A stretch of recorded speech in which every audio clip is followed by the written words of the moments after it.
Hi, I'm Paul Feinberg, the editor of Anderson Assets magazine at the UCLA Anderson School, and I'm with Professor Sanjay Sood.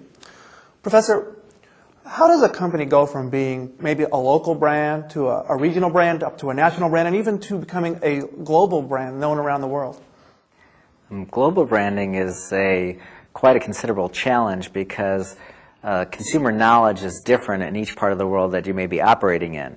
So if you are a company like Disney that has been operating all over the world for a long period of time, people may know you through your movies, but that doesn't mean that a Euro Disney or a Tokyo Disney is going to be successful from the onset. So what you always have to keep in mind, again coming back to our academic frameworks, is that consumer knowledge is richer in certain regions of the world than other regions. So in the U.S., Disney may be known as a company that is about family fun entertainment, but that doesn't mean that in Europe or in Asia that it's going to have the same kind of rich knowledge that people have here in the United States.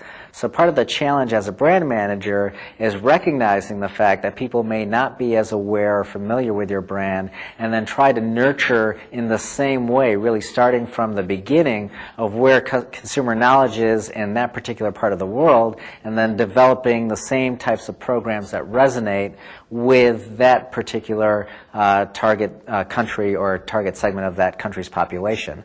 So for example, in the U.S., maybe Snow White and the Seven Dwarfs is kind of the archetypal Disney film. But maybe overseas it may be something else. It may be The Lion King, which was people's first exposure to Disney. So in the U.S., our exposure is much richer, much older, much more tradition oriented, but in Europe or in Asia, they may have caught on to the Disney brand much later. And so as a brand manager, you have to recognize that, try to measure where consumer knowledge is, and then use that knowledge in your theme parks. So for Euro Disney or for Tokyo Disney, maybe there should be more emphasis on those titles or those properties that the Europeans or the Asians are more familiar with, and less emphasis on the ones that maybe play well here in the United States. What about the reverse? What happens, how does a company, maybe Toyota comes to mind, who was one type of, seen as one brand in Japan, when the United States was maybe at one time seen as the good mileage alternative to buying a Detroit car.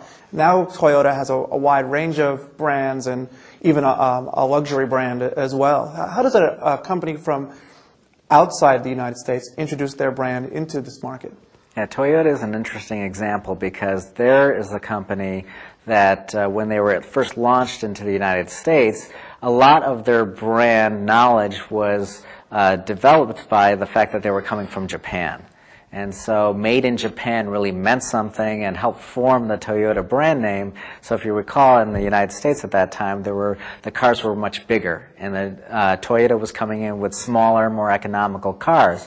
Over time, as consumers learned about Toyota and its array of products, they were recognized as being a high-quality manufacturer, perhaps even higher quality than the big three here in the U.S. And made in Japan went from, oh, I'm not sure, I'm not certain, to being something that's really valued by customers.